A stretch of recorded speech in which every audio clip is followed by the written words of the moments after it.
এই মেরাজের এই শেষ কথাটা বলতে চাই, সেটা হলো আল্লাহ নবী সাল্লাল্লাহু আলাইহি সাল্লামকে যখন আল্লাহ তাআলা এই সর্বোচ্চ মাকামে নিলেন, মেরাজে নিলেন, তো আল্লাহ নবী সাল্লাল্লাহু আলাইহি সাল্লাম বললেন, মাওলা আপনি আমাকে সম্মান দিছেন, চোখের পানি মুছে দিছেন, আমার রক্তের দাগ মুছে গেছে মাওলা, আমি খুশি। আমার গত 1 বছরের পাথরের আঘাত, 11 বছরের কষ্ট, নির্যাতন, জুলুম, কাফেরদের মন্দ গালি গালাজ সব ভুলে গেলাম, সব ভুলে গেলাম। আমি তো আপনাকে দেখলাম, আমি আপনার দরবারে আসলাম, আমি আপনার দুয়ারে আসলাম। এখন মাওলা আমি যে আবার ফিরে যাব জমিনে, আমার উম্মতের জন্য কি দিলেন? আমি যে আবার জমিনে যাব, ওরা তো আমার জিগাইবে, আমার আবু বকর তো নিচে আছে, আমার ওমর আছে নিচে, আমার ওসমান আছে, আমার আলী আছে, আমার ফাতেমা জমিনে, আমার আয়েশা জমিনে, আমার হাসান জমিনে, আমার হুসাইন জমিনে। ওরা যখন বলবে নানা জান আমাদের জন্য কি আনলেন, আপনি আমার উম্মতের জন্য কি দিলেন? তো আল্লাহ তাআলা বললেন, হ্যাঁ বন্ধু, আমি জানতাম আপনি চাইবেন, আমি জানি আপনি সেই নবী যে নবী জীবনের 1 মিনিট কোনো দিন আপনি উম্মতকে বলেন নাই, এমন নবী আপনি। আমাদের নবী সেই নবী যিনি কবরেও ভুলে নাই, আখিরাতেও ভুলে নাই, কখনোই ভুলে নাই, কখনোই ভুলবে না। তো আল্লাহ তাআলা বললেন, বন্ধু, প্রিয় ভাই, আমার ছেলেরা, আমার বাপ, আমার এই মহব্বতের শেষ কথাটা শোনো। আল্লাহ তাআলা বললেন, বন্ধু, আজকে 11 বছর আমি আল্লাহ আপনার কাছে কোরআন নাজিল করেছি। আপনি জানেন আমি জিব্রাইল পাঠাইয়া পাঠাইয়া কোরআনের আয়াত নাজিল করেছি, কত বিধান, কত আহকাম, কত আয়াত আমি আপনার কাছে গত 11টি বছর জমিনে পাঠাইছি। কিন্তু আপনি জানেন আমি আল্লাহ একটা আমল আমি আজকে 11টি বছর আমি ইচ্ছা করে আমার কাছে রাখছি। আমি সিদ্ধান্ত নিছিলাম বন্ধু, যেদিন আপনাকে আমি আল্লাহ সর্বশ্রেষ্ঠ মর্যাদা দান করব, সেদিনই আপনার উম্মতের জন্য সর্বশ্রেষ্ঠ আমলটা আমি আল্লাহ আমার কুদরতি নিজ হাতে আপনার পবিত্র হাতে তুলে দেব। এটা আজ হইল, আজ আপনার মর্যাদা হয়েছে সর্বোচ্চ, আজ আপনার উম্মতের জন্য আমলও দিলাম সর্বোচ্চ, এটাই 5 ওয়াক্ত নামাজের হাদিয়া। আজ আমি আমার নিজ হাতে, আমি এতদিন জিব্রাইল দিয়ে 11 বছর আমার আয়াত পাঠাইছি, আমার কথা পাঠাইছি, আজ আমি জিব্রাইলকে রাখি নাই আমার এখানে। বন্ধু, আমি আর আপনি ছাড়া কেউ নাই, আমি আমার কুদরতি হাতে আপনার হাতে আমি সর্বশ্রেষ্ঠ, আজকে আপনার সম্মান চূড়ান্ত, আপনার উম্মতের আমলের সর্বোচ্চ আমল নামাজ 5 ওয়াক্ত আজ আপনার হাতে দিলাম, নেন। এর চাইতে দামি হাদিয়া আমি মালিকের খাজানায় আর নাই। আল্লাহু আকবার, সুবহানাল্লাহ। এই শ্রেষ্ঠ হাদিয়া দিলাম, এই শেষ কথা। অতএব প্রিয় বন্ধু, 5 ওয়াক্ত নামাজ এটা মেরাজের হাদিয়া, 5 ওয়াক্ত নামাজ আরশে আজিমের হাদিয়া, 5 ওয়াক্ত নামাজ আমার নবীকে আল্লাহ যেদিন সর্বোচ্চ মর্যাদা দিয়েছেন ওই দিনকার হাদিয়া। যেদিন তার মর্যাদা সর্বোচ্চ হয়েছে সেদিন উম্মতের জন্য আমলও দিয়েছে কি? নামাজের চাইতে সর্বোচ্চ আমল আছে কিছু? আর কিছু নাই। অতএব এইবার ইনসাফ থাকলে, বিবেক থাকলে, প্রিয় নওজোয়ান, প্রিয় বাবা, পর্দার আড়ালের মা বোন, সবাই মিলে নিজের ইনসাফ, নিজের যদি শেষ একটু বিবেক থাকে, ইমানের 1 ফোঁটাও যদি থাকে, পবিত্র মার যদি দুধ খাইয়া থাকে, তাইলে একবারের জন্য হলো ভাইব যে আল্লাহ পাক নিজ হাতে 5 ওয়াক্ত নামাজ তুলে দিছেন, আরশে আজিমে নিয়ে তুলে দিছেন, শ্রেষ্ঠ মর্যাদার দিন নবীকে সেদিন তুলে দিয়েছেন। এতটা পেয়ারা করে, আদর মায়া করে যেই হাদিয়া নবী হাতে আল্লাহ উম্মতের জন্য, বান্দার জন্য তুলে দিলেন, সেইটাকে প্রত্যাখ্যান করা, এটা কেমন উম্মত, কেমন আল্লাহর বান্দা? এই নাফরমান বেনামাজি, তুমি আল্লাহর সামনে কেমনে দাঁড়াইবা আর তোমার রাসূলের সামনে কেমনে দাঁড়াইবা? ফুলসিরাতে কেমনে পার হইবা? 5 ওয়াক্ত নামাজ বিনে সুপারিশ মিলবা কেমনে? হাউজে কাউসারের পানি মিলবে কি? এই যে ভাই, আপনি বাংলা বুঝছেন না ইংরেজি বলবেন? আপনি কি বাংলাভাষী না? তো এটা বোঝেন নাই বাংলাটা? না, হয়তো এরকম হইতে পারে যে লন্ডনে থাকেন, বাংলা বোঝেন না। তো এজন্য বললাম যে মনোযোগ দিতে হয়, মনোযোগ দিলে বরকত হয়। আদব। কোনো গাফেল, যেই গাফেল, আল্লাহর কথার প্রতি যে গাফেল, সে মাহরুম হয়, বঞ্চিত হয়। বছরের পর বছর মসজিদে গেলেন, বের হইলেন, জুমার নামাজের বয়ান শুনলেন, কিন্তু ন্যূনতম কোনো পরিবর্তন নাই। যে যেমন আছি, যার চাল চলন কথাবার্তা, যেরকম লেনদেন একই রকম, তাহলে শুনলেন কি আর বুঝলেন কি? এটা তো ইনসাফের সাথে ভাবা উচিত। একটা বছরে 52 সপ্তাহ, তাহলে 52 সপ্তাহ ইমাম সাহেব জুমার বয়ান করে, সেই হিসেবে 52 সপ্তাহ বয়ান শোনার পরে অনেক কিছু জানার কথা, মানার কথা, অনেক কিছু শেখার কথা। কিন্তু আমাদের সমাজের মানুষ দেখবেন বললে পরে কয় এটি তো আমরা হুজুরে কইছে না। একেবারে মানে কাঁচা একটা মিথ্যা কথা ইমাম সাহেবের কান উঠাই দিই, ইমাম সাহেব তো বলছে না, অথচ উনি মনোযোগী ছিল না, বা ইমাম সাহেব ঠিকই বলছে। এই জন্য আমি অনুরোধ করি সব সময়, এটা আমি প্রতিদিন বলি, যে মনোযোগ দিলে বরকত হয়। ওয়াহদি ইলাইহি মান ইউনীব, আল্লাহ তাআলা বলছে, বান্দা তুমি যদি আমার দিকে ঝুঁকে আসো, আমি আল্লাহ তাআলা তার চাইতে গিয়ে তোমাকে হেদায়েত দিয়ে দেব। কিন্তু ঝুঁকতে হয়, আগ্রহ দেখাইতে হয় যে আমার আসলে আখিরাত দরকার, আমার পরকাল দরকার, আমার কবর দরকার, আমার হাসর দরকার। এটা বুঝতে হয় নিজের মধ্যে। আমি যদি মানসিকতাই নাই যে আমার 5 ওয়াক্ত নামাজ আসলে পড়া দরকার, এটা যদি আমার দিলেই না আসে, কোনো দিনও এটা বাস্তবায়ন হবে। আমার দিলেই যদি না থাকে যে আমার হালাল খাওয়া দরকার, হারাম থেকে বাঁচা দরকার, তাহলে বাস্তবায়ন হবে না। এজন্য দিলে আসতে হয়, নিজের মধ্যে আগ্রহ থাকতে হয়। আমি কোনো পাত্তাই দিলাম না, আল্লাহর বিধান, ইসলামের হুকুম, তো আমার দ্বারা আমল হবে কিভাবে? ওই দেখেন, মানে কি তুমি যে এটা নিজের বেদ্য, এটা বুঝাইলে আর কি, ঠিক না বাবা? 3 বার উঠাইছ, 3 বার আমার দিকে নামাইছ, এখন ভাল লাগছে তো? শরম পাইছো যে? সে নিজে বুঝাইলো আর কি, যে আমার হুজুরে ডাইরেক্ট বলুক, মানুষের সামনে বেইজ্জতি করুক, তাইলে সবাই আমার চিনলো, এই উসিলায় যদি ভাইরাল হইলাম। তো নাই তো কি কারণ হতে পারে বলে? সে দেখছে, আমি যে দেখছি।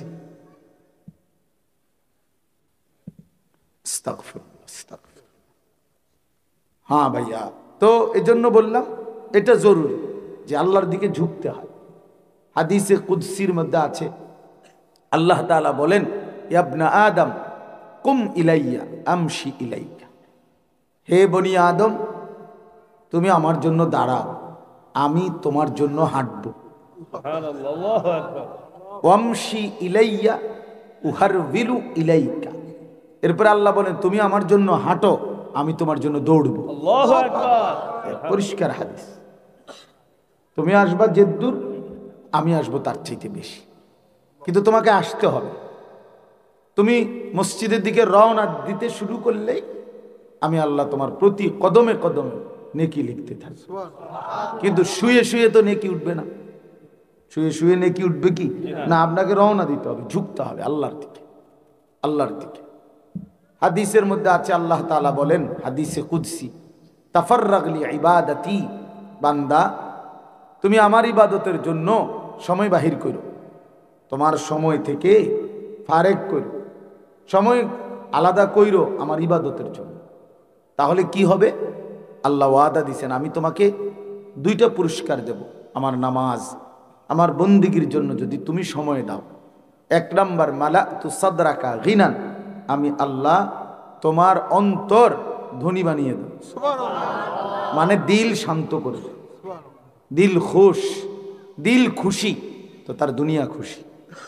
দিলের মধ্যে কোনো তৃপ্তি নাই তো সে 7 রাজার ধন ভোগ করেও তৃপ্তি হয় না। অন্তরের অশান্তি নিয়ে সারা পৃথিবীর সবচেয়ে দামি খাবার খাইলেও সেটা বিস্বাদ হয়, স্বাদ হয় না। যেন আল্লাহ তাআলা বলছেন এই নিয়ামতটা আমি আমার ইবাদতের মাধ্যমে দেব। মালাতু সাদরাকা গিনান, আমি তোমার অন্তরাত্মা ধনী করে দেব। ওয়া আসুদ্দু ফাকরাকা, আর দ্বিতীয় পুরস্কার কি দেব? আমি আল্লাহ তোমার অভাব দারিদ্রতা আমি দূর করে দেব। এই যে তুমি তো মনে করছো নামাজের কারণে তোমার ব্যবসার একটু ক্ষতি হবে, দোকানের একটু লস হবে, কাস্টমার কমে যাবে। আল্লাহ বলেন আমি ওয়াদা দিলাম, কুল মা ইনদাল্লাহি খায়রুম মিনাল লাহবি ওয়া মিনাত তিজারা আল্লাহু খায়রুর রাসিকিন। সূরা জুমার মধ্যে আছে। আল্লাহ বলেন, বন্ধু নবী আপনি বলে দেন আমার বান্দাদেরকে যে আমি আল্লাহর কাছে যা আছে, তোমাদের এই দুনিয়ার তামাশা এবং ব্যবসা বেচা কিনা, তিজারা ব্যবসা, এর চাইতে আমি আল্লাহর কাছে যা আছে নামাজের বিনিময়ে, সেজদার বিনিময়ে, তা কোটি গুণে বেশি উত্তম। আল্লাহু খায়রুর রাযিকিন, আর আল্লাহই হচ্ছে সর্বোত্তম সর্বশ্রেষ্ঠ রিজিক দাতা। তাহলে এই জন্য আল্লাহ তাআলা বলছেন যে তুমি আমার জন্য সময় দাও, তুমি আমার দিকে আসো, আমি তোমারটা দেখব, আমি তোমার প্রয়োজন পূরণ করব। কোরআন কারীমে আছে আল্লাহ তাআলা বলেন, ওয়া'মুর আহলাকা বিস-সালাহ, আপনি আপনার পরিবারের সদস্যদেরকে নামাজের আদেশ করুন। ওয়াসতাবির আলাইহা, নিজেও নামাজের উপরে মজবুত থাকুন। লা নাসআলুকা রিজকা, আল্লাহ বলতেছেন শুনেন, হে বান্দা শোনো, তুমি এবং তোমার পরিবার সবাই নামাজে যত্নবান হও, বিনিময়ে আমি আল্লাহ ওয়াদা দিলাম তোমাদের কারো রিজিক দেওয়ার জন্য তোমাদেরকে আমি কারো সহযোগিতা চাই না। নাহনু নারযুকুক, আমি একাই সকলকে রিজিক দেব, আমি রিজিক দেব। ওয়া ইম মিন শাইইন ইল্লা ইনদানা খাযাইনুহু, এমন কিছু নাই এই কায়নাতের মধ্যে যা আমি আল্লাহর কাছে ভান্ডারে ভান্ডারে নাই। আমার কাছে কোনো কিছু স্টক সীমিত না, আমার কোনো কিছু সীমিত না, বরং আমি আল্লাহর সব কিছু অজস্র অগণিত ভান্ডারে ভান্ডারে। ওমা নুনাজ্জিলুহু ইল্লা বিকাদারিন মা'লুম, হ্যাঁ তবে আমি দুনিয়াতে সব একসাথে দিয়ে দেই না, বরং আমি আল্লাহ হিসাব করে করে প্রয়োজন অনুপাতে আমি অল্প অল্প করে পরিমিতভাবেই নাজিল করি। আপনার আমাদের যদি 30 বছরের আলু আমগো ফ্যামিলির এক একজনের দিয়া দেয়, কই থইবেন এটি? মনে করেন আমার ঘরে আমরা 4 জন ছেলে মেয়ে আর আমি আর আমার বিবি, আমরা 6 জন, তা আমগো 6 জনের যদি আগামী 30 বছরের আলুগুলো দিয়া দেয় আল্লাহ, তা আমি রাখমুকু।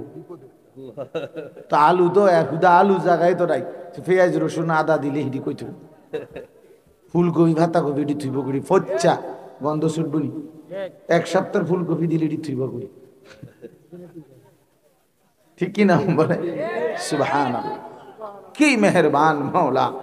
আল্লাহ বলে তুমি যে এরকম পাগল হইয়া গেলা যে আরে আমি মরলে আমার জি ফুতে জানি কেমনে চলবো, তো তাহলে আমনে থাকতে চালাইয়া দেখা সব দি ভাত তরকারি আমনে থাকতে দিয়া লাগ, আমনে নাতি নাতনি আপনি এটি রাখিয়া যান ফ্রিজে, একটা ফ্রিজ তো কিনতে হবে গ্রাম চুক্তি করে, বেওকুফ। তাইলে এই জন্য এটা বোকামি না? বোকামি। আল্লাহ এই জন্য বলছে ওমা নুনাজ্জিলুহু ইল্লা বিকাদারিন মা'লুম, আরে বান্দা আমি সব কিছু নাজিল করি পরিমিত পরিমিত হিসাব করে করে। ইন্না কুল্লা শাইইন খালাকনাহু বিকাদার, আমি সব কিছু সৃষ্টি করেছি পরিমাণ হিসাব করে করে, হিসাব করে। প্রতিনিয়ত মানুষ জন্ম নিচ্ছে, আবার মানুষ কবরেও তো যাচ্ছে। যেন কোনো সময় জনসংখ্যা সমস্যা হবে না, কোনো সময় জনসংখ্যা বেড়ে গেলে হ্যাঁ দেশ জাতিতে সমস্যা হয়ে যাবে, দেশের সমস্যা। মিথ্যা কথা। আমি আল্লাহ তাআলা মানুষের জন্ম যেভাবে দেই, তো মানুষের মৃত্যু দেই না? তো আমি তো হিসাব করিয়া এটার ব্যালেন্স আমার কাছে আছে, তুমি বুঝবা কি গোড়ার ডিম? 800 কোটি মানুষের হিসাব তুমি কেমনে মিলাইবা যে কয়জন মানুষ জন্ম নিলে ভালো হয়, কয়জন মরলে ভালো হয়? তুমি হিসাব করে দাও। তাহলে আমাদের কারো পক্ষে সম্ভব হবে এটা? আল্লাহ তাআলা বলেন আমার কাছে সব কিছু হিসাব আছে, সব কিছু পরিকল্পিত। ইয়ালামু মুস্তাকাররাহা ওয়া মুস্তাউদাআহা, আল্লাহ বলেন আমার কোন সৃষ্টি কখন কোথায় থাকে আমি সব জানি আগের থেকেই, এবং শেষ পর্যন্ত আমার কোন মাখলুক কোথায় মৃত্যুবরণ করবে, দাফন হবে, আমি তাও জানি, তাও জানি। এই জন্য দোস্ত আমার, বন্ধু আমার, নিজের উপরে রহম করা, দয়া করা, আল্লাহকে না ভুলা। নওজোয়ান ছেলেরা তোমাদেরকেও বলি বাবা, আল্লাহকে চিনা উচিত, আল্লাহকে চিনা উচিত। তোমাদের জীবনেও এটা রহম করো তোমরা। তুমি যদি আল্লাহকেই না চিনো, বানানেওয়ালাকে না চিনো, প্রিয় বন্ধু, তো জীবনে কিছুই চিনলা না। রং তামাশার ফুর্তি হঠাৎ করে বিবর্ণ হয়ে যায়, হঠাৎ করে।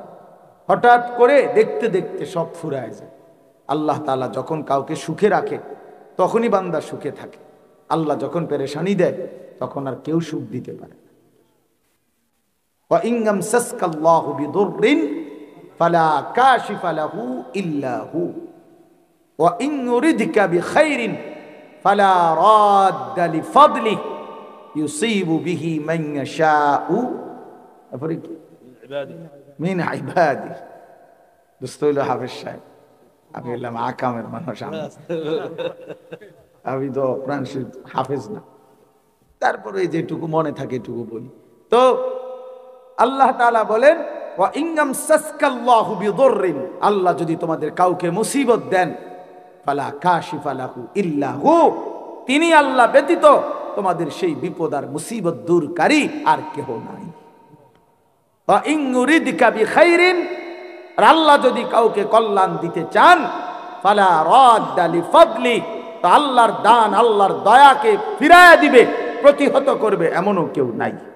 আল্লাহুম্মা লা মানিআ লিমা আ'তাইতা ওয়ালা মু'তিয়া লিমা মানা'তা ওয়ালা ইয়ানফা'ু যাল জাদ্দি মিনকাল জাদ। নবীজি দোয়া, আল্লাহ আপনি দিলে বাধা দিবে কে, আপনি না দিলে দেবে কে, আপনারে ছাড়া কারো কোনো চেষ্টার কোনো ফায়দা নাই। কি দোয়া, আজিমুশান দোয়া এটা। 5 ওয়াক্ত নামাজের পরে নবীজি এই দোয়া করতেন, আল্লাহুম্মা লা মানিআ লিমা আ'তাইতা ওয়ালা মু'তিয়া লিমা মানা'তা ওয়ালা ইয়ানফা'ু যাল জাদ্দি মিনকাল জাদ। তোমরা নওজোয়ান এটা বুঝো বাবা, তোমার সব প্রয়োজন পূরণ করে আল্লাহ, তোমার মনের চাহিদা, ইচ্ছা, আকাঙ্ক্ষা, কামনা, বাসনা সব পূরণ করে আল্লাহ, তোমার সুস্থতা দান করে আল্লাহ, তোমার জিন্দেগির প্রতি লম্হা, মুহূর্ত, মিনিট, সেকেন্ড পূরণ করে আল্লাহ। সেই আল্লাহকে ভুলে যাওয়া প্রিয় বন্ধু ইনসাফ না, প্রিয় সন্তান আমার, এটা ইনসাফ না। যিনি তোমার সব প্রয়োজন পূরণ করে তুমি তাকে মোটেই সেজদা দাও না, এর চাইতে বড় জালেম আর কেউ হতে পারে না। এটা কোনোভাবেই বিবেকের, সামান্যতম বিবেক, আকল, দিমাগ যার আছে সে কিভাবে এটা করতে পারে বাবা? সে কিভাবে, কে না বুঝে? এখানে আমরা যারা বসছি, ছেলেরা তোমরাও, যে আমাদের সব প্রয়োজন পূরণ করে আল্লাহ, এই কথাটা বোঝে না এমন কেউ আছে এখানে? বলেন, একটা বাচ্চা ছেলে বাদ দেন, কমপক্ষে বুঝের ছেলে একজনও নাই। সবাই বলবে হ্যাঁ আমার সব প্রয়োজন পূরণ করে কে? আল্লাহ। তো তাহলে যেটা তুমি বুঝো তাকে সেজদা কেন না করো? যিনি তোমার সব দেয় তার থেকে এভাবে মুখ ফিরায় নেওয়া এত বড় জুলুম, এত বড় অন্যায়, এতটা বেওকুফি বাবা, এটা কিভাবে হয়?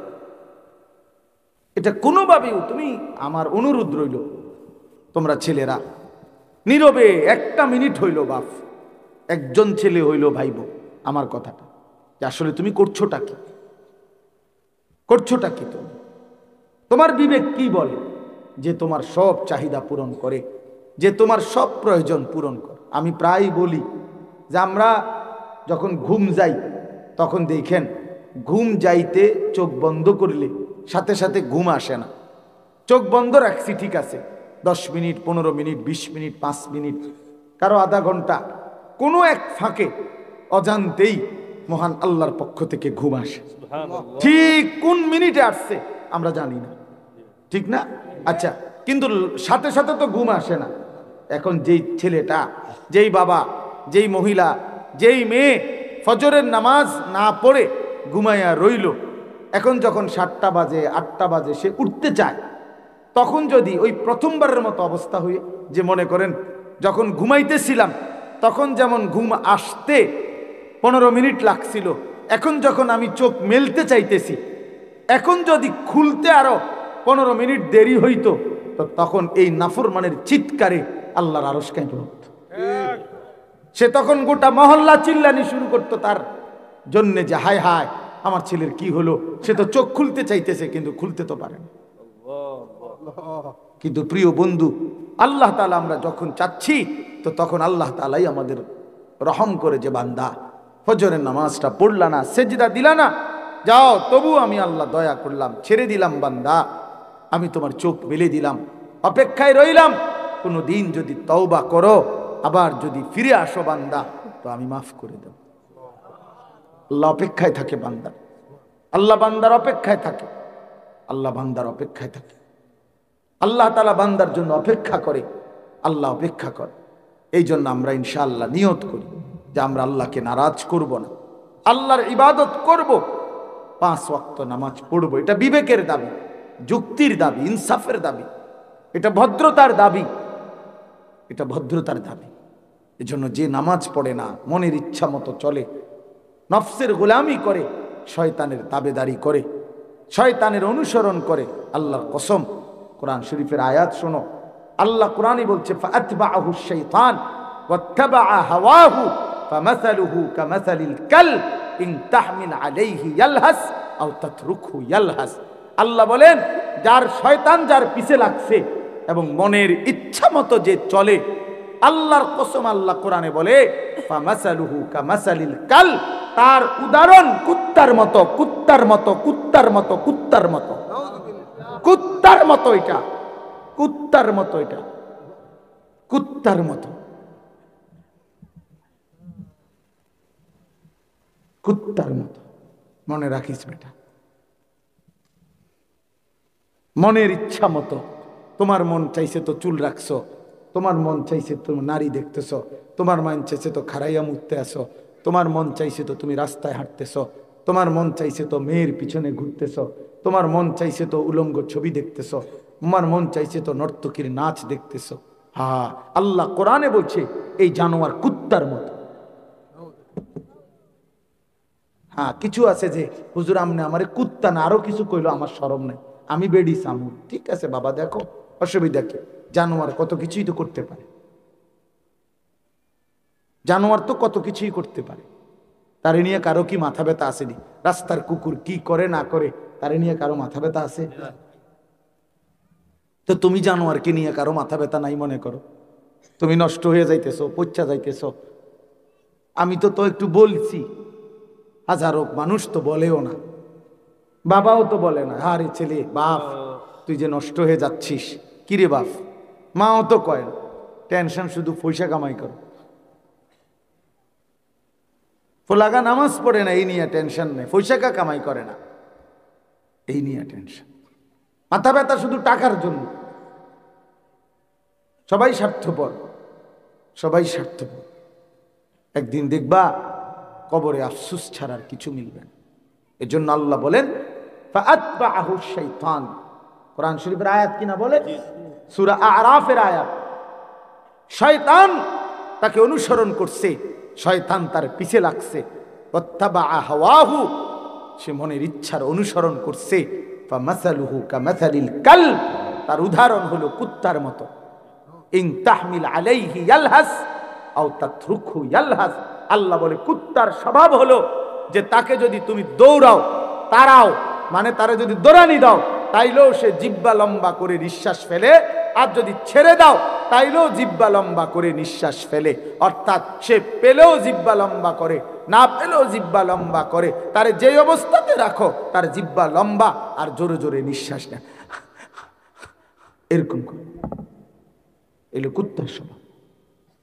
আমি তাফসীরে নিজে পড়ছি, পৃথিবীতে একমাত্র প্রাণী কুকুর, যেই প্রাণী তার নিঃশ্বাস কষ্ট করে নিতে হয়। বাকি সব প্রাণী তাদের স্বাভাবিক, এই যে আমাদের ভিতরের গরম বাতাস বের হয়, নতুন বাতাস ভিতরে ঢোকে, অক্সিজেন কার্বন ডাই অক্সাইড, এটার জন্য আলগা কোনো মেহনত করতে হয় না। অটোমেটিকলি আমার চলতে ফিরতে কথাবার্তায় উঠা বসায় অটোমেটিকলি ঢুকতেছে বাইর হইতেছে, এটা মানুষের স্বভাব। কিন্তু যে কষ্ট করে অর্থাৎ ইচ্ছা করে নিঃশ্বাস জোরে নিয়া নিঃশ্বাস ফেলে বের করে, এটা কুকুরের স্বভাব। এই জন্য যে স্বাভাবিকভাবে আল্লাহকে মানে, তো এ তো ইনসানের আখলাক। যে ইচ্ছা করে বল করে নিজের খামখেয়ালি করে গুনার মধ্যে জুড়ে আছে, মনের চাহিদার মধ্যে জুড়ে আছে, তার আখলাক আল্লাহ বলছে কুত্তার মতো, কুকুরের মতো। এবার যদি তোমার কাছে লজ্জা না লাগে তো ধরে নাও তোমার লজ্জা চলে গেছে বঙ্গোপসাগরের ওই পারে, তোমারে আল্লাহ কোনো হায়া দিয়ে বানায় নাই। ইজা লাম তাস্তাহি ফাসনা মা শি'তা। নবীজি বলছেন যখন তোমার লজ্জা নাই, হায়া নাই, তো যা, ঠিক আছে, ফাসনা মা শি'তা, যা নাফরমান, যা মন চায় তাই বল। নবীজি বলছে, কত বড় ধমক দিছে নবীজি, যা বেঈমান, ঠিক আছে যা, তোর যেহেতু শরমে নাই হায়াই নাই, ফাসনা মা শিতা, যা মন চায় তাই কর, যা তুই লুঙ্গি ফইরা হাঁট, খুললা হাঁট, অসুবিধা নেই, যা, তোর যেহেতু হায়াই নাই, শরম নেই। এজন্য প্রিয় বাবা, প্রিয় সন্তান, বুঝতে শিখো বাপ, নিজের ভালো দেখো, নিজের কল্যাণ দেখো। আপনারা বয়স্ক বাবা যারা আছেন, আপনাদেরকে বলি বাবা, শেষ বয়সের কদর করেন, হায়াতের কদর করেন, হায়াতের কদর করেন। আল্লাহ তাআলা শেষ হায়াত বিড়ি সিগারেটের জন্য দেয় নাই। আল্লাহ তাআলা শেষ জীবনটা পান সুপারি খাইয়া শেষ করার জন্য দেয় নাই। আল্লাহ তাআলা শেষ জীবনটা চা বন বিড়ি সিগারেটের জন্য দেয় নাই বাবা। চায়ের দোকানের আড্ডা, খামখেয়ালির গল্প স্বল্প, এই জন্য দেয় না। আল্লাহ পাক বান্দা হিসেবে আমাকে সুযোগ দিয়েছেন, আপনাকে, যে বান্দা ঠিক আছে, তোমাকে কতজনকে তো আমি এত লম্বা হায়াত দেই না, যাও বান্দা, তোমার উপরে আমি একটু মায়া করলাম, তোমার 60 বছর দিলাম, 70 বছর দিলাম, দেখি তুমি আখেরাতের পুঁজি বাড়াইতে পারো কিনা। আহা, 60 বছর পেয়েও যখন কোনো বান্দা আখেরাতের পুঁজি, কবরের সামান, জাহান্নাম থেকে বাঁচার ব্যবস্থাপত্র, জান্নাতে যাওয়ার পুঁজি সংগ্রহ করতে পারলো না, আল্লাহ রসুল সাল্লাল্লাহু আলাইহি সাল্লাম বলছেন, মুসলিম শরীফের হাদিস, ওই বয়স্ক লোক যে জাহান্নাম থেকে বাঁচতে পারে নাই, জাহান্নাম থেকে বাঁচার আমল করে নাই, জান্নাতের আমল করে নাই, আল্লাহর কসম, নবীজি বলছে, হাসরের ময়দানে ওই বুড়ারে দাঁড় করাইয়া একটি শব্দ জিজ্ঞেস করা হবে না, কিছু বলতেও দেওয়া হবে না, নগদ দাঁড় করাইয়াই ফেরেশতা ফিরা শুরু করবে। হ্যাঁ, বিড়ি খাই না কাকু, আপনার খাড়া করাইয়া ফিরা লইব, মনে রাখ। হ্যাঁ, চাইয়ে না রে, আপনি আমার কথা মনে রাখেন, নাহলে আমার জানাইন আমার নাম্বার নিয়ে, মনে রেখে। 60 বছরও বইয়া বইয়া বিড়ি খাওন, আপনার খাড় করাইয়াই ফিরবো, মনে রাখি। আমি বললাম 60 বছর বয়সও চা দোকানে বেড়ি খাওন, আপনি কবরের থেকে শুধু উঠলেই ফিরা শুরু হইবে। হ্যাঁ, মনে রাখেন, নবীজি বলছেন, হাসির ব্যাপার না, হাসির ব্যাপার না, লজ্জা থাকা উচিত ওই বুড়া মানুষের। 60 বছর বয়সের পরও যে এখনো নারী দেখে, ছবি দেখে, নাটক সিনেমা দেখে, টেলিভিশন দেখে, চা দোকানে আড্ডা দেয়, এই বুড়া মানুষটার কোনো লজ্জা শরম বলতে কিচ্ছু নাই, কিচ্ছু নাই, কিচ্ছু নাই। এটা জওয়ান ছেলের চাইতো শরম কম এই বেটা, কারণ ওইটার তো বয়স কম, ওইটার গুণাও কম। আপনার তো বয়স 60, আপনার গুণাও তো বেশি।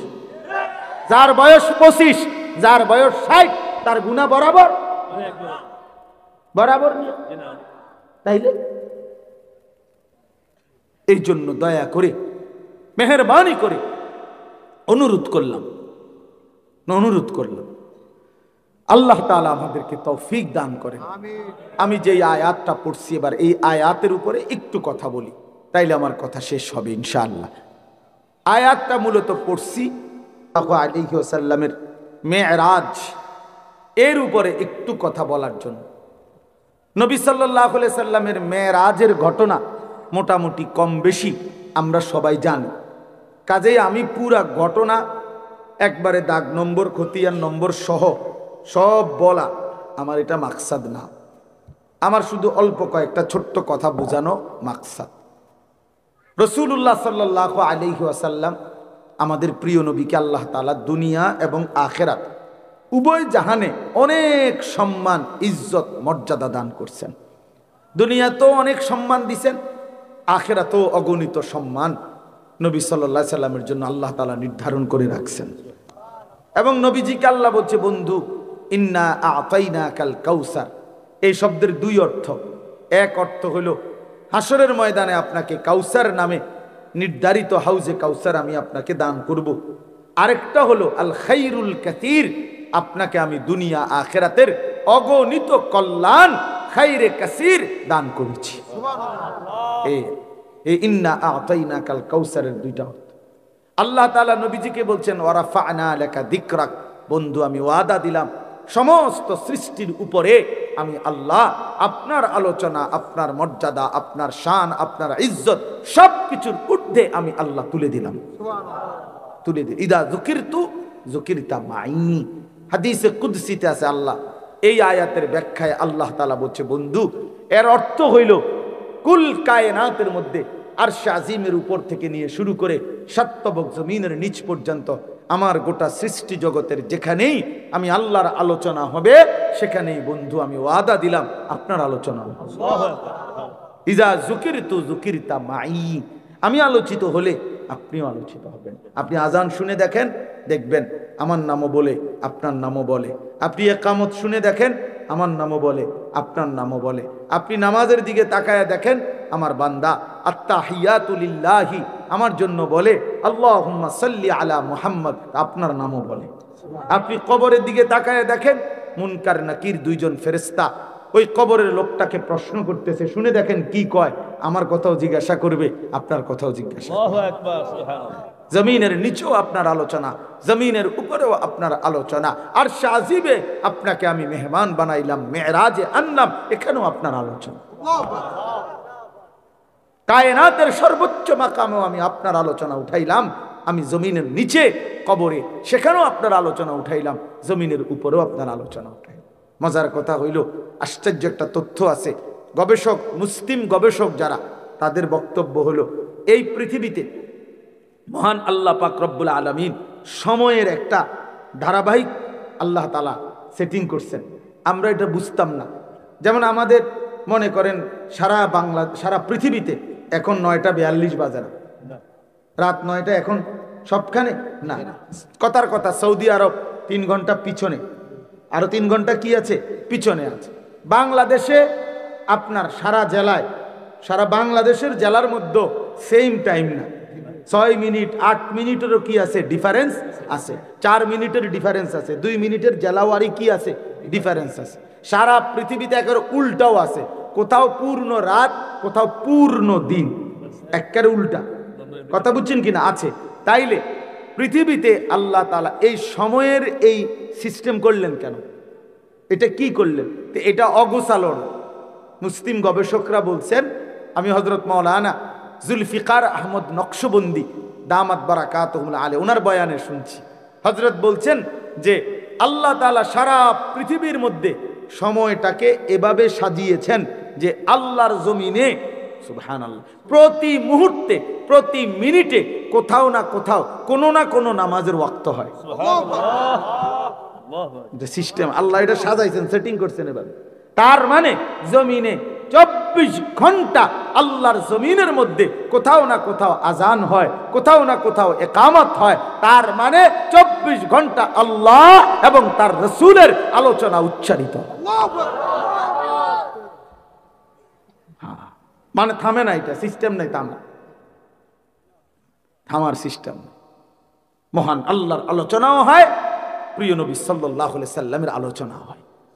এমন আজিমুশান নবী আল্লাহ আমাদেরকে দান করছে, আল্লাহ তাআলা আমাদেরকে দান করছে। সুবহানাল্লাহ। এই জন্য প্রিয় ভাই, আল্লাহ তাআলা আমাদের নবী সাল্লাল্লাহু আলাইহি সাল্লামকে দুনিয়ায় অনেক মর্যাদা দিয়েছেন, অনেক অনেক অনেক মর্যাদা। আমাদের উম্মতের জন্য নবীজির ভালোবাসায় আল্লাহ অনেক কিছু সহজ করে দিয়েছেন। আগে মুসা নবীর উম্মত কোনো নাপাক লাগলে কাপড়ের ওই অংশটুকু, যেটুকুর মধ্যে বীর্য পায়খানা লাগছে, ওইটা কাইটা ফেলতে হইতো কাপড়টা, এরপরে ওইটা আবার পরে তালু দিত। এই কাপড় কাইটা ধুইলে এরপরে পবিত্র হইতো, নাইলে পবিত্র হইতো না। আর আমাদের জন্য আল্লাহ তাআলা নবী সাল্লাল্লাহু আলাইহি সাল্লামকে বলছে, বন্ধু না, আপনার জন্য আমি সহজ করে দিলাম, আপনার উম্মতের জন্য সহজ করে দিলাম।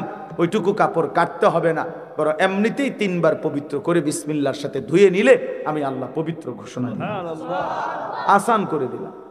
আগে যুদ্ধে কাফেরদের মোকাবেলায় যখন যুদ্ধ করতো ইমানদাররা, তো যুদ্ধে বিজয় লাভ করলে যে গনিমতের মাল পাইতো কাফেরদের, সেগুলো খাওয়ার অনুমতি ছিল না আগের নবীদের আমলে ইমানদারদের জন্য। আমাদের নবীর বেলায় এসে আল্লাহ বলছে, বন্ধু আপনার সম্মানে আমি আপনার উম্মতের জন্য গনিমতের যুদ্ধলব্ধ মাল, যেটা কাফেরদের সাথে যুদ্ধ করে অর্জিত হয়, সেটা 100% হালাল হিসাবে ঘোষণা দিলাম। আগে নবীদের আমলে কোরবানি করলে, কোরবানির প্রাণী খাওয়ার অনুমতি ছিল না। আগে নির্দিষ্ট জায়গায় রাখতে হইতো, আল্লাহর পক্ষ থেকে আগুন আইসা কোরবানিটাকে জ্বালায়া দিত। বিকুরবানিন তাকুলুহুন নার, কোরআন শরীফে আছে, আগুন আইসা খাইয়া ফেলতো, মানে পুরাইয়া ফেলতো। এটা ছিল আগে নিয়ম। আল্লাহ তাআলা আমাদের নবীকে বললেন, বন্ধু আপনার সম্মানে আপনাকে আমি ইজ্জত দিলাম, আপনার সম্মানে আপনার ইমানদার উম্মতের জন্য আমি আল্লাহ অনুমতি দিলাম কোরবানি করার পর ফাকুলু মিনহা ওয়া আতইমুল বাঈসাল ফাকির, তোমরাও খাও, অভাবী দুস্থ অসহায় কেউ খাওয়াও। হালাল করে দিল, হালাল। আগের নবীদের আমলে কোন ইমানদাররা আল্লাহর ইবাদত সেজদা করতে হইলে, নামাজ পড়তে হইলে তাদের জন্য যেটুকু নামাজের বিধান ছিল আল্লাহর ইবাদতের সেজদার, তাদের জন্য নিয়ম ছিল আগে প্রত্যেক নবীর উম্মতের জন্য ইবাদতের নির্দিষ্ট ঘর বানাইতে হইতো। মানে মসজিদ ঘর না বানাইয়া ইবাদতের নির্ধারিত জায়গা ঠিক না করে সেজদা দেওয়ার অনুমতি ছিল না যত্রতত্র। আগে ছিল এটাই নিয়ম। আল্লাহ তাআলা আমাদের নবীকে বললেন, বন্ধু আপনার সম্মানে, আপনার ইজ্জতে, আপনার উম্মতের জন্য আমি গোটা জমিন পুরাটা সেজদার জায়গা বানাই, যেখানেই ওয়াক্ত হবে সেখানেই সেজদা, নামাজ আদায় হয়ে যাবে। ওয়াজুইলাত লিয়াল আরদু মাসজিদান ওয়া তাহুরান। সুবহানাল্লাহ। এরকম অনেক বলা যাবে, আমাদের সময় নেই এই জন্য আমি কইতারি না, নাইলে অনেক আছে এরকম। তো এইভাবে আমাদের নবী সাল্লাল্লাহু আলাইহি সাল্লামকে আল্লাহ তাআলা অসংখ্য অগণিত বিষয়ে নবীজি সাল্লাল্লাহু আলাইহি সাল্লাম এবং আমাদেরকে আল্লাহ তাআলা মর্যাদা দিয়েছেন, সম্মান দিয়েছেন, সম্মান দিয়েছেন। তো এই যে বিভিন্নমুখী সম্মান নবীজিকে আল্লাহ তাআলা দান করছেন, তন্মধ্যে আমাদের নবী সাল্লাল্লাহু আলাইহি সাল্লামের সর্বশ্রেষ্ঠ একটি মর্যাদা, সম্মান মেরাজ। বলেন আলহামদুলিল্লাহ। আল্লাহর নবী সাল্লাল্লাহু আলাইহি ওয়াসাল্লাম মক্কায় যখন ইসলাম প্রচার করতেছিলেন, 10 বছর ইসলাম প্রচার করার পরে 40 থেকে 50 মানে 10 বছর, এই 50 বছর নবীজির বয়স, 10 বছর টানা মক্কার কাফেরদের কাছে যখন ইসলাম প্রচার করছেন, মক্কাবাসী কাফেররা নবীজির উপরে গ্রহণ করছে তো কম, কিন্তু জুলুম অত্যাচার বিরোধিতা করছে বেশি। 10ম বছর নবীজির চাচা আবু তালেব ইন্তেকাল করছে। 5 দিন পরে নবীজির স্ত্রী খাদিজা রাদিয়াল্লাহু তাআলা আনহা তিনিও ইন্তেকাল করছে। চাচা এবং স্ত্রীর মৃত্যুতে নবীজি খুব শোকাহত হয়েছেন। কাফেররা জুলুম অত্যাচার নির্যাতন আগের চাইতে 10 গুণ বাড়ায় দিছে। নবীজি তখন ওনার একমাত্র পালক পুত্র হযরত যায়েদ ইবনে হারেসা রাদিয়াল্লাহু তাআলা আনহু ওনাকে নিয়ে এই 10 বছর পরে 11তম বছর নবুয়তের, মানে নবীজির বয়স তখন 51, নবীজি তখন পার্শ্ববর্তী তায়েফ নগরীতে গেছেন ইসলামের দাওয়াত দিতে। সেখানে তিনি কিছুদিন লাগাতার কালেমার দাওয়াত দিছেন, কিন্তু দুর্ভাগা তায়েফবাসী একজনও আল্লাহ নবী সাল্লাল্লাহু আলাইহি সাল্লামের হাতে কালেমা পড়ে নাই, বরং সবাই মিলে নবী সাল্লাল্লাহু আলাইহি সাল্লামকে বাচ্চাদেরকে লাগাইয়া দিয়া ওই নেতাগুলো বলে দিছে যে এই মুহাম্মদ নামের এই লোকটা নাউজুবিল্লাহ পাগল, তারে যত মারো পাথর মেরে তাড়ায় দাও। ছেলেরা তো নেতার আদেশ পাইয়া আর কি, নেতাগুলো তো কোবাইয়া লাগে, কথা বুঝছেন না? তো ওই সময়ও তো এই কর্মী রুমে তো বুঝছেন না কথা, তো এরা অঝরে আল্লাহ নবী সাল্লাল্লাহু আলাইহি সাল্লামকে পাথর মারছে, পাথর মেরে মেরে নবীজিকে তাড়ায় দিছে তায়েফের সীমানাতে। হযরত যায়েদ বলেন, আল্লাহ নবী সাল্লাল্লাহু আলাইহি সাল্লামের পবিত্র দেহ থেকে এত বেশি পরিমাণ রক্ত ঝরছে যে রক্তের কারণে পায়ের জুতা পায়ের তালুর সাথে জমাট বাইধা গেছে। উনি বলেন, আমি খুলতে পারতেছিলাম না নবীজির জুতা মুবারক। এবং হযরত যায়েদ বলেন, নবীজির পবিত্র গায়ের রক্ত আমি আমার গায়ে মুছতেছিলাম, মাখতেছিলাম, নবীজির এত রক্ত ঝরছেন। এই রক্ত মাখা ব্যথিত দিল নিয়ে আল্লাহ নবী সাল্লাল্লাহু আলাইহি ওয়াসাল্লাম মক্কায় ফিরে আসছেন 11 বছর শেষের পথে। এই সময় যখন মক্কায় আবার ফিরে আসছে তায়েফ থেকে, মক্কার মানুষ গত 11 বছরের চাইতে বেশি বিদ্রুপ, ঠাট্টা, টিটকারি, মস্কারি নবীজিকে করা শুরু করছে। বলতে লাগছে, মুহাম্মদ আসলেই তোমার কোনো ইজ্জত নাই, সম্মান নাই, মর্যাদা নাই। তুমি বলো সব সময় তোমার সাথে নাকি আল্লাহ আছে, কই তোমার আল্লাহ নাকি তোমাকে অনেক ভালোবাসে, কই ভালোবাসে? তোমারে আমরাও তাড়ায় দিলাম, গেলা তায়েফে, সেখানে শেষ পর্যন্ত বাচ্চারা তোমারে পাথর মারে, তাইলে আর তোমার ইজ্জত কি? শুধু ফুলাইনে যারে মারে তার আর সম্মান কি? এই কথাগুলো যখন নবীজিকে রাস্তার গলিতে গলিতে কাফেররা বলতেছিল, তো ভেবে দেখেন বাবা, নবীজির কলিজার মধ্যে তখন কেমন লাগতেছিল। আল্লাহ নবী সাল্লাল্লাহু আলাইহি সাল্লামের ব্যথা ভরা দিল, আবার গাওটাও রক্তাক্ত, শরীরটাও ভাঙ্গা, দিলটাও ভাঙ্গা, এই অবস্থায় মহান আল্লাহ পাক এই যখন কাফেরদের বিদ্রুপ ঠাট্টা বেড়ে গেছে, তো আল্লাহ তাআলা একদিন জিব্রাইলকে এই 11তম বৎসরের পরে আল্লাহ নবীজিকে জিব্রাইলকে পাঠাইয়া আল্লাহ বললেন, জিব্রাইল যাও, অনেক হয়েছে, আমার বন্ধুরে এবার আমার কাছে নিয়ে আসো। আমি আমার বন্ধুর চোখের পানি দেখছি, আমার বন্ধুর তায়েফের প্রতি ফোঁটা রক্ত আমি দেখছি।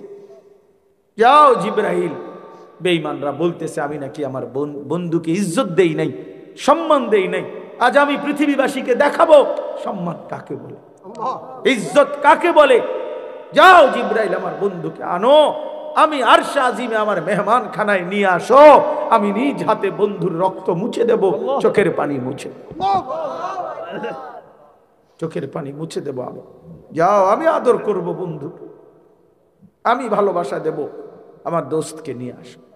আল্লাহ নবী সাল্লাল্লাহু আলাইহি সাল্লাম জিব্রাইল বোরাকে চড়িয়ে, আমি সংক্ষেপে বললাম, বোরাকে চড়িয়ে মসজিদ আকসা থেকে 7 আসমানের ঊর্ধ্বে আরশে আজিমে মহান আল্লাহ পাকের কাছে নিয়ে গেলেন। আল্লাহ তাআলা তখন বললেন, বন্ধু জানেন আপনি এখন কোথায় আসছেন? তো আল্লাহ তাআলা বললেন, বন্ধু আপনাকে এখন আমি যেখানে দাঁড় করাইলাম, আপনার কদমের নিচে আমার গোটা মাখলুক, আমার গোটা সৃষ্টি আপনার পায়ের নিচে, আপনার মাথার উপরে সৃষ্টি বলতে আর কিছু নাই, উপরে এখন আছি শুধু আমি আল্লাহ। অতএব পৃথিবীবাসী জেনে যাক, কিয়ামত পর্যন্ত শুনে নেক। আপনাকেও বন্ধু সান্ত্বনা দিলাম, আপনার মর্যাদা আপনি এবার শুনে নেন, বুঝে নেন যে আমি আল্লাহর পরে গোটা সৃষ্টির ঊর্ধ্বে আপনি রাসূলের মর্যাদা। বাদাস খুদা বুজুর্গ তুই কিসায়ে মুখতাসার, আল্লাহর পরে সব সৃষ্টির উপরে আপনার মর্যাদা, এটাই খুলাসা, এটাই সারাংশ। আল্লাহ তাআলা এইভাবে নবীজিকে আপনার সম্মানিত করলেন, সর্বোচ্চ ইজ্জতের সর্বোচ্চ মাকাম তিনি যেমন, বাহ, আল্লাহ তাআলার সৃষ্টির শেষ মাকাম যেটা, সেখানে নিয়ে গেলেন। কাকে নিয়ে গেলেন? যিনি আম্বিয়াদের মধ্যে শেষ, তিনি খাতামুন নবিয়্যিন, তিনি সমস্ত আম্বিয়াদের আখিরি নবী। আল্লাহ বলেন মর্যাদারও আখিরি মাকামে আমি আপনাকে নিয়ে গেলাম, এর চাইতে শেষ আর কোনো মাকাম নাই। আপনি যেমন আখিরি নবী, আপনার ইজ্জত আমি আখিরি মাকামে সর্বোচ্চ মাকামে নিলাম, সর্বোচ্চ মাকামে নিলাম। হ্যাঁ হ্যাঁ, আল্লাহ তাআলা বললেন এবার যত উপরে ওঠে মানুষ চারদিকে বেশি দেখা যায়, তো আল্লাহ যেন বললেন, বন্ধু আর আজিমে দাঁড়িয়ে এবার আপনি চারদিকে তাকান, আমার গোটা সৃষ্টি দেখতে পাবেন। দেখেন, দেখছেন তো? নবী যেন বলছে হ দেখছি। তা আল্লাহ তাআলা বলেন, তাহলে শুনেন, এবার দ্বিতীয় মর্যাদা শুনেন। এক তো কইলাম আপনার মাকাম আমি আল্লাহর পরে সব সৃষ্টির উপরে, এবার দ্বিতীয় সম্মানটা শুনেন। সেটা হলো এই যে আমার সৃষ্টি জাহান দেখলেন, এই সবটার যেটুকের রব আমি আল্লাহ, ওইটুকুর রহমত আপনি মুহাম্মাদুর রাসূলুল্লাহ। আমি রব্বুল আলামিন, আপনি রাহমাতুল লিল আলামিন। এক শব্দ ব্যবহার করছে, রব্বুল আলামিন নিজের জন্য ব্যবহার করছে, তো বন্ধুর জন্য ব্যবহার করছে রাহমাতুল লিল আলামিন, রাহমাতুল লিল আলামিন। কি আজিমুশ শান মর্যাদা দিয়েছে। মোহাম্মদ হামিদে হামদে খুদা বস, खुदा मदहे आफरी मुस्तफ़ा बस, मोहम्मद अज तुमी खाहम खुदारा, खुदाया अज तुहब्बे मुस्तफ़ा। মানে কি? মানে হইলো আল্লাহর প্রশংসায় নবীজি যা কইছেন তাই যথেষ্ট, নবীর প্রশংসায় আল্লাহ যা করছেন তাই যথেষ্ট। আমনে আমি বই বই ঠেলা ঠেলি করে নবীর লইয়া ঠেলে ধাক্কায়, এতেরে গাইল্লা, এতেরে ওয়াহাবি কয়, এই তেরে কয় চিনছে না বেড়া। আমরা কেউই তো চিনছি না বেটা। আমরা যে যা নবীর সম্মান বলি এর চাইতে কোটি কোটি কোটি কোটি গুণ ঊর্ধ্বে তার মর্যাদা বেটা। পাত্তা আসেনি আমার, কইবে না নবীর ইজ্জত বলবে না মিয়া, নবীজির সম্মান বলবে না ডাক্কান কীর্তন বইয়া বইয়া লরে কুয়া। নবী সাল্লাল্লাহু আলাইহি সাল্লামের ভালোবাসা, দুই ডেক খিচুড়ি, 2 ডেক বিরিয়ানি, 4 জিলাপি, সবাই 4টা জিলাপি দিচ্ছেন নবীজির নবীজির মর্যাদা আদায় হয়ে গেছে না? এত সস্তা মনে করছেন? আল্লাহ তাআলা যাকে সর্বোচ্চ মর্যাদাবান করেছেন, তিনি আমার আপনার ধারণার চাইতো কোটি গুণ ঊর্ধ্বের মর্যাদাবান।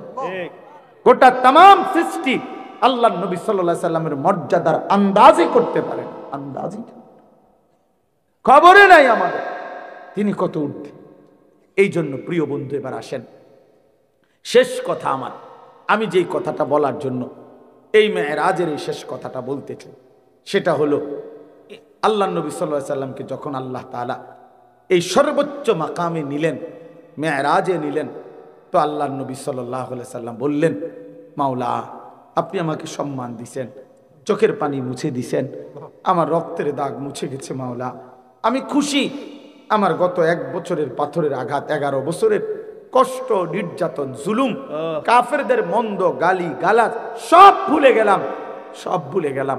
আমি তো আপনাকে দেখলাম, আমি আপনার দরবারে আসলাম, আমি আপনার দুয়ারে আসলাম।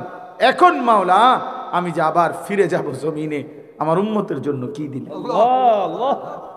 আমি যে আবার জমিনে যাব, ওরা তো আমার জিগাইবে, আমার আবু বকর তো নিচে আছে, আমার ওমর আছে নিচে, আমার ওসমান আছে, আমার আলী আছে, আমার ফাতেমা জমিনে, আমার আয়েশা জমিনে, আমার হাসান জমিনে, আমার হুসাইন জমিনে। ওরা যখন বলবে না না জান আমাদের জন্য কি আনলেন, আপনি আমার উম্মতের জন্য কি দিলেন? তো আল্লাহ তাআলা বললেন, হ্যাঁ বন্ধু আমি জানতাম আপনি চাইবেন, আমি জানি আপনি সেই নবী যে নবী জীবনের 1 মিনিট কোনো দিন আপনি উম্মতকে ভোলেন নাই, এমন নবী আপনি। আমাদের নবী সেই নবী যিনি কবরেও ভুলে নাই, আখিরাতেও ভুলে নাই, কখনোই ভুলে নাই, কখনোই ভুলবে না। তো আল্লাহ তাআলা বললেন, বন্ধু প্রিয় ভাই, আমার ছেলেরা, আমার বাপ, আমার এই মহব্বতের শেষ কথাটা শোনো। আল্লাহ তাআলা বললেন, বন্ধু আজকে 11 বছর আমি আল্লাহ আপনার কাছে কোরআন নাজিল করেছি। আপনি জানেন আমি জিব্রাইল পাঠাইয়া পাঠাইয়া কোরআনের আয়াত নাজিল করেছি, কত বিধান, কত আহকাম, কত আয়াত আমি আপনার কাছে গত 11টি বছর জমিনে পাঠাইছি। কিন্তু আপনি জানেন আমি আল্লাহ একটা আমল আমি আজকে 11টি বছর আমি ইচ্ছা করে আমার কাছে রাখছি। আমি সিদ্ধান্ত নিছিলাম বন্ধু, যেদিন আপনাকে আমি আল্লাহ সর্বশ্রেষ্ঠ মর্যাদা দান করব, সেদিনই আপনার উম্মতের জন্য সর্বশ্রেষ্ঠ আমলটা আমি আল্লাহ আমার কুদরতি নিজ হাতে আপনার পবিত্র হাতে তুলে দেব। এটা আজ হইল, আজ আপনার মর্যাদা হয়েছে সর্বোচ্চ, আজ আপনার উম্মতের জন্য আমলও দিলাম সর্বোচ্চ, এটাই 5 ওয়াক্ত নামাজের হাদিয়া। আজ আমি আমার নিজ হাতে, আমি এতদিন জিব্রাইল দিয়ে 11 বছর আমার আয়াত পাঠাইছি, আমার কথা পাঠাইছি, আজ আমি জিব্রাইলকে রাখি নাই আমার এখানে। বন্ধু আমি আর আপনি ছাড়া কেউ নাই, আমি আমার কুদরতি হাতে আপনার হাতে আমি সর্বশ্রেষ্ঠ আজকে আপনার সম্মান চূড়ান্ত, আপনার উম্মতের আমলের সর্বোচ্চ আমল নামাজ 5 ওয়াক্ত আজ আপনার হাতে দিলাম, নেন। এর চাইতে দামি হাদিয়া আমি মালিকের খাজানায় আর নাই। আল্লাহু আকবার, সুবহানাল্লাহ। এই শ্রেষ্ঠ হাদিয়া দিলাম, এই শেষ কথা। অতএব প্রিয় বন্ধু, 5 ওয়াক্ত নামাজ এটা মেরাজের হাদিয়া, 5 ওয়াক্ত নামাজ আরশে আজিমের হাদিয়া, 5 ওয়াক্ত নামাজ আমার নবীকে আল্লাহ যেদিন সর্বোচ্চ মর্যাদা দিয়েছেন ওই দিনকার হাদিয়া। যেদিন তার মর্যাদা সর্বোচ্চ হয়েছে সেদিন উম্মতের জন্য আমলও দিয়েছে কি? নামাজের চাইতে সর্বোচ্চ আমল আছে কিছু? আর কিছু নেই। অতএব এইবার ইনসাফ থাকলে, বিবেক থাকলে, প্রিয় নওজোয়ান, প্রিয় বাবা, পর্দার আড়ালের মা বোন, সবাই মিলে নিজের ইনসাফ, নিজের যদি শেষ একটু বিবেক থাকে, ইমানের 1 ফোঁটাও যদি থাকে, পবিত্র মার যদি দুধ খাইয়া থাকে, তাইলে একবারের জন্য হলো ভাইবো যে আল্লাহ পাক নিজ হাতে 5 ওয়াক্ত নামাজ তুলে দিছেন, আরশে আজিমে নিয়ে তুলে দিছেন, শ্রেষ্ঠ মর্যাদার দিন নবীকে সেদিন তুলে দিয়েছেন। এতটা পেয়ারা করে, আদর মায়া করে যেই হাদিয়া নবী হাতে আল্লাহ উম্মতের জন্য, বান্দার জন্য তুলে দিলেন, সেইটাকে প্রত্যাখ্যান করা, এটা কেমন উম্মত, কেমন আল্লাহর বান্দা? এই নাফরমান বেনামাজি, তুমি আল্লাহর সামনে কেমনে দাঁড়াইবা আর তোমার রাসূলের সামনে কেমনে দাঁড়াইবা? ফুলসিরাতে কেমনে পার হইবা? 5 ওয়াক্ত নামাজ বিনে সুপারিশ মিলবা কেমনে? হাউজে কাউসারের পানি মিলবে কিবা? বলো বন্ধু, বলো বলো বাপ। অতএব নিজের উপরে দয়া করে রহম করেন, নিজেই ফায়সালা নেন, নিজেই ফায়সালা। আবার ওই আগের কথা বলে রাখেন, মনের ইচ্ছা মতো চলা এ তো জানোয়ারের জিন্দিগি, আর আল্লাহ এবং তার রসুলের মর্জি মতো চলা এ তো মোমেনের জিন্দিগি, জান্নাতি বান্দার জিন্দিগি। তুমি যুবক সিদ্ধান্ত নাও, তুমি কি জানোয়ারের দলে না ইমানদার? তুমি ফায়সালা, তোমার হাতে ছেড়ে দিলাম, কোনো অসুবিধা নাই। তোমার ঘরে তুমি ফিরবা, আমার ঘরে আমি ফিরবো। তোমার কবরে তুমি যাইবা, আমার কবরে আমি যাইব। আল্লাহ তাআলা আমাদের প্রত্যেককে আজকে এই মেরাজের এই ঘটনাটা, নবীজির এই কথা শুনে আমাদের দিলের মধ্যে একটু হলেও অনেক শান্তি লাগছে না? কথা বলেন না কেন? তাইলে আমরা নিয়ত করি যে আমরা 5 ওয়াক্ত নামাজ পড়বো ইনশাআল্লাহ। বলো বাবা, বলো ইনশাআল্লাহ। হিম্মত করো যুবক, হিম্মত করো। হিম্মত না করলে পারতাম। মানুষ হিম্মত করতে হয়, মানুষ অন্তরে আগে একটা বোঝাপড়া করতে হয়। প্রত্যেক মানুষ ছোট বড় যেই কোনো কাজের জন্য মনে আগে একটা পরিকল্পনা করে যে আমি এখন খানা খাবো, আমি এখন নাস্তা করব, আমি এখন ঘুমাবো, আমি এখন কামাই রোজগারির জন্য বাহিরে যাব, আমি এই 1 মাসের ভিতরে চেষ্টা করব কমপক্ষে 3000 টাকা ব্যবস্থা করতে, আমি এই 3 দিনের মধ্যে চেষ্টা করব যেন আমার এই ফলাফল পরীক্ষার রেজাল্ট ভালো করার জন্য পড়ালেখা করতে। তাহলে প্রত্যেকটা মানুষ তার অন্তরে কোনো না কাজের, কোনো না কোনো কর্মের, ছোট হোক সামান্য, আগে অন্তরে পরিকল্পনা করে, এরপরে কাজে নেমে পড়ে। অতএব আমরাও যদি সিদ্ধান্ত নেই আমি 5 ওয়াক্ত নামাজ পড়বই পড়বো, ইনশাআল্লাহ তুমি পারবা, তুমি পারবা, বাবা পারবেন, নারীরাও পারবে, পুরুষরাও পারবে, ছেলেরাও পারবে। অতএব আমরা নিয়ত করতে পারি তো ইনশাআল্লাহ? আল্লাহ তাআলা নওজোয়ানদের এই মাহফিল এবং সবার এই সম্মিলিত মাহফিল, জামে মসজিদের এই মাহফিল আল্লাহ কবুল করেন, আমিন। সুবহানাল্লাহি ওয়া বিহামদিহি, সুবহানাকাল্লাহুম্মা বিহামদিকা, আলহামদুলিল্লাহি রাব্বিল আলামিন। মাওলায়ে কারীম আপনি মাফ করে দেন, আয় আল্লাহ আপনি মাফ করে দেন, মেহেরবান মাওলা আপনি মাফ করে দেন, আয় আল্লাহ সমস্ত কবরবাসীদেরকে মাফ করে দেন, কিয়ামত পর্যন্ত কবরের আযাব মাফ করে দেন। আমরা যারা বেঁচে আছি আমাদেরকে ঈমান আমল দান করেন, সেজদাওয়ালা কপাল দান করেন, কাঁদনেওয়ালা চোখ দান করেন, জিকিরওয়ালা জবান দান করেন, মহব্বতওয়ালা দিল দান করেন, বন্দিগিওয়ালা জীবন দান করেন। আয় আল্লাহ জীবনটা সুন্দর করে দেন, আগামী হায়াত কাজে লাগাবার তৌফিক দান করেন। আমার এই কিশোর তরুণ নওজোয়ান ছেলেগুলোকে কবুল করে নেন মাওলা, ছেলেগুলোকে নামাজি বানিয়ে দেন, চরিত্রবান বানিয়ে দেন, উত্তম আখলাকওয়ালা বানিয়ে দেন, মুসলমান বানিয়ে দেন, মোমেন বানিয়ে দেন, নেককার বানিয়ে দেন। আমার বাবা চাচা বয়স্কদেরকে আরো বেশি নেক আমলের তৌফিক দান করেন, মা বোনদেরকে পর্দা পুশিদা দান করেন, ওলামায়ে কেরামকে আল্লাহ উম্মতের দরদ এবং ফিকির দান করেন। আয় আল্লাহ আজকের এই মাহফিল খানা কবুল করে নেন আল্লাহ, মাহফিলের সমস্ত দান সহযোগিতা ভালোবাসা সব আপনি কবুল করে নেন, জামে মসজিদ আপনি কবুল করে নেন, মসজিদের প্রথম থেকেই পর্যন্ত যাবতীয় দান সাদাকা বুদ্ধি পরামর্শ সব আপনি উত্তমভাবে কবুল করে নেন।